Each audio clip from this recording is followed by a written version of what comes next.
There is no dystopia more dull than a world where everything works out just how everyone wants it. The Touhou project is a series that takes place in Gensokyo, a land separated from the rest of the world.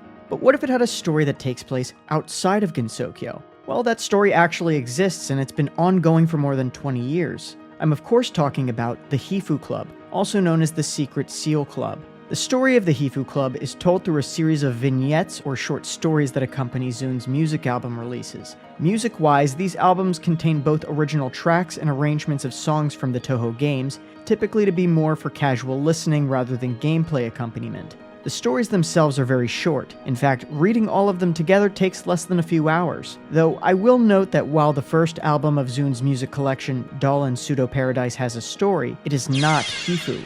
Hifuu starts with his second album, Ghostly Field Club.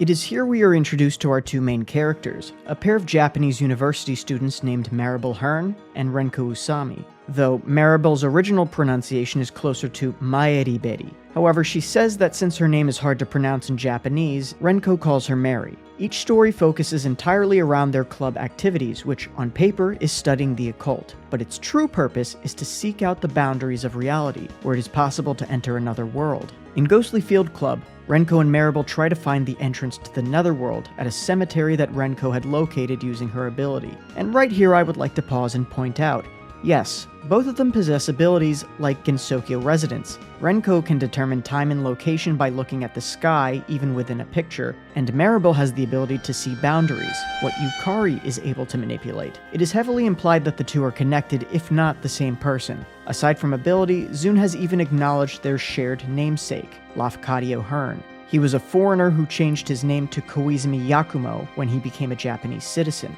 I want to focus on Hifuu in this video, so I'm just going to throw up all the connections we know about them on the screen. Feel free to pause and look over all that at your leisure. Of course, Maribel is not the only one with a character connection. Sumireko Usami not only looks similar to Renko and shares her last name, but Sumireko is stated to have started the Hifuu Club. And while we don't have an obvious time frame for Hifuu in this first story, we do get an idea later.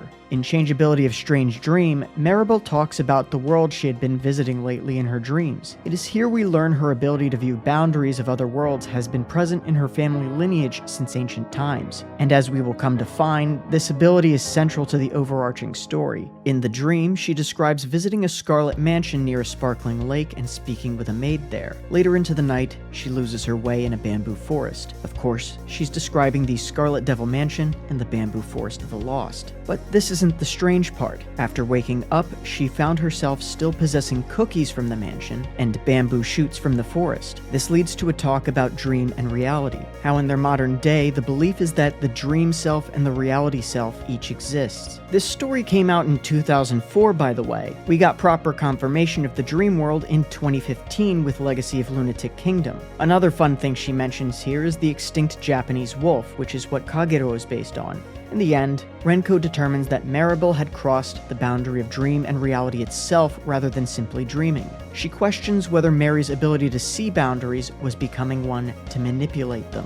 The dangers in her dreams had suddenly become serious. As she contemplates how to handle this, Renko decides that they should try to reach this world that Mary sees. For now, Renko does not deem Mary's situation dire, yet this serves as just the first of many instances, foreshadowing Maribel's fate for the rest of the series. Our next album is Retrospective 53 Minutes. This one is interesting not only because the album is exactly 53 minutes long, but the story takes place on a 53-minute train ride to Tokyo. While there were hints to it in the previous stories, this is where the futuristic aspect becomes clear. Each car is entirely semi-panoramic window except the ceiling and the floor.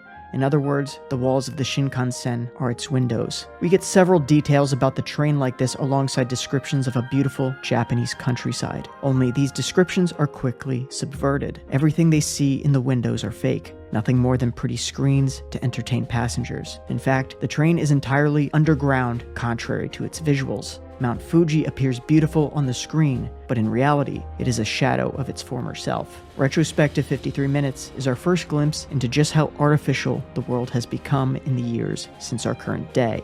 While hints of this were present in the prior stories, this is the moment these themes become overt, and in the case of this story, overshadow the club's usual adventures. And one such result of this ever busier world is a train between Tokyo and Kyoto that takes only 53 minutes to arrive. For reference, trains take a little over 3 hours to get from Kyoto to Tokyo currently. Renko and Mary are taking this train ride for club activities, yet compared to our previous stories, this one feels more like a commentary on the rapidly accelerating modernization of society. I honestly like how Zune wrote this one in particular, and would recommend it if you wanted to try reading one chapter yourself. And if you were questioning just how far in the future this story might be, Magical Astronomy might give you an idea. Right at the start, we are told that commercial tours to the moon will be opening up to the public, albeit costing a fortune. We get a bit of science talk before seeing the club's current goal, to see the boundary of the moon and reach the fabled lunar capital. Of course, this goal feels secondary in the narrative to their discussions about current events in this futuristic Japan.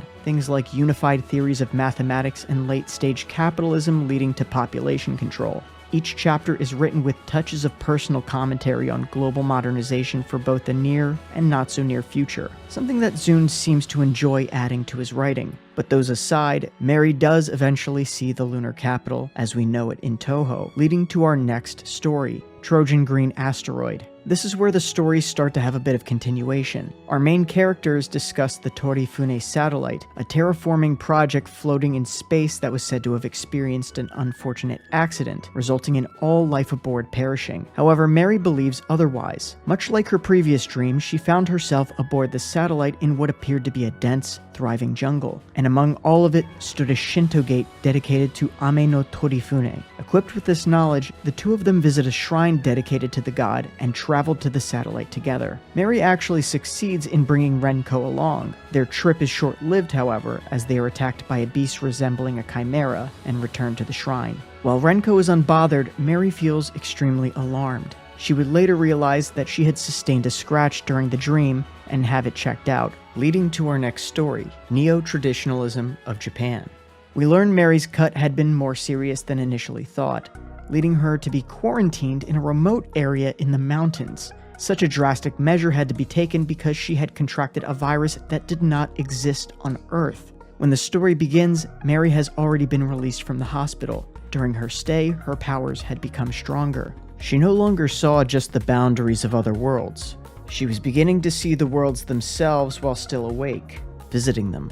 One of these places being what she believed to be hell, and she had brought back proof. Compared to Changeability of Strange Dream, Mary had been in serious danger this time. Her ability was continuing to mutate in a terrifying way. Recently, it had felt as if Mary's abilities were getting stronger. At first, they had fun enough just being able to catch glimpses of strange new worlds, but now they were bringing back things from those other worlds as if it was nothing. The proof in question was a rock that Mary believed to be an Izanagi object. We actually hear about Izanagi objects in Reimu's ending in Unconnected Marketeers. According to Misamaru, they are objects that held meaning back during the Age of Gods, objects that hold power equal to gods themselves. Putting aside Mary's ability, Renko decides that they would try to locate more of these objects. In Dr. Latency's Freak Report, Renko and Mary decide to try and publish a book about their findings. In a world where all of information is readily available, said knowledge becomes cheap. Conversely, information held by only a select few becomes extremely valuable. Their experiences in other worlds would be the latter. Mary discusses the existence of a place where yokai live even now, but a barrier resisting travel prevents her from entering. She mentions there being an upside-down floating castle, a forest rich with diversity, a proud, holy mountain kept from creatures who prefer ground, and a deep lake covered in an arcane mist. If it wasn't obvious, she had once again found Gensokyo, and this time she'd come across yokai. She describes other worlds as being composed of particles different from those of our reality. When Renko asks if the yokai that appeared were things like Tengu or Kappa, she instead said they appeared humanoid. She clarifies with, "Physical form has no meaning in that world beyond anyway." We could take this as a possible explanation as to why yokai seem human in Gensokyo rather than their traditional monstrous forms. The next story, Dateless Bar Old Adam, starts after finishing their publication, Swallowstone Naturalis Historia, under the pen name Dr. Latency. The duo visit a bar where their work has become quite popular with many patrons, having not only read it, but believing it to be 100% fact. Their goal? To find people with similar abilities to that of Mary. Here we learn about the modernization of alcohol, the advancements of medicine, and of course, planned life expectancy being mentioned offhand. But then came time for all the patrons to share their supernatural experiences. Each one seemed fake to Mary, who eventually is ushered to speak herself. It is here she recounts her journey from each of the previous stories, after which she uses her ability to reflect the worlds that each storyteller had relayed, revealing that a few of their stories were actually true. And finally, we reach the most recent CD, Taboo Japan Entanglement. In this story, the club's activities have ceased for a while. In response, Mary sets off on her own to prove the existence of the other worlds she had been visiting. However, 2 weeks would pass, and Mary had not returned from her trip. Worried for her safety, Renko searches Mary's empty apartment for clues as to her location. This leads her to Tanabarazaka, where Mary had disappeared. In an attempt to reach her, Renko tries to activate the taboo of this place, and she does this by knocking over a poor Jizo statue. But sure enough, a door appears on its back, leading to another world. It is here she finds Mary, rescuing her. For Mary, her time within the hidden door had seemed instantaneous. When she had disappeared, Renko had been in front of her already. Following this, the story fast forwards in time to the two of them discussing their current theories on other worlds. And this is where the story currently sits today. While I think calling the story of Hifuu a slow burn is a bit disingenuous, I think saying nothing ever happens in the story is incorrect. While it always ends with the status quo, we have steadily watched Mary simply seeing strange sights, to being dragged into other worlds. Whether or not the story will ever get a clean-cut conclusion is anyone's guess, but I get the impression Zune isn't trying to head to a conclusion. He uses Hifuu to share his own thoughts in story form. Each story contains a combination of dystopian future elements mixed with views of realism versus imagination.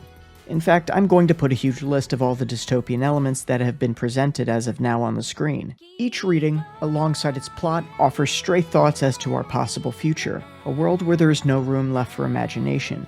It is a world of science and logic with only vestiges of our natural world left to satisfy our minds that are still attuned to living in nature. Each piece skirts the boundary between that logic and the imaginations that preceded them. As this society built on information advances, the power of imagination has been all but extinguished. Where information is equally available to anyone, there is no room left for imagination. Which brings me to my thoughts on the series as a whole in response to how people view it. Hifuu is a selfish work. The plot takes a backseat to what Zune wants to talk about, and I can understand why that would not sit well with many people. I personally love how it shows off Zune's writing style, and I encourage anyone mildly interested just to try it out. Of course, as with regular Touhou, Hifuu has its share of dedicated fans. Some may have had their interest in Touhou overall wane, but continue to be fans of Hifuu specifically. In fact, the light novel, Other Side Picnic, was originally planned as a Hifuu fanfiction. While a lot of Hifuu fanworks involve shipping the two main characters, they still receive plenty of high-quality fanworks that choose to focus on adventures and investigations. Some of these include the web novels Welcome to the Hifuu Detective Agency and Utsutsu no Yume, a more than 600-page novel starring the pair. There's even a fan-made anime about them, Hifuu Club Activity Record: The Sealed Esoteric History, which I highly recommend for any Touhou fan to check out. But yeah, that's Hifuu. It's a nice piece of side content for fans that, while not directly connected, still has a very Touhou feel to it. Something that anyone can pick up and enjoy regardless of whether they're a longtime fan or have just stumbled upon the series. And while I've covered some of the main plot points in this video, the real enjoyment comes from everything in between. So I recommend checking them out if you're interested. But that's all I have for today. If you enjoyed this video, consider subscribing to the channel. And of course, thanks for watching.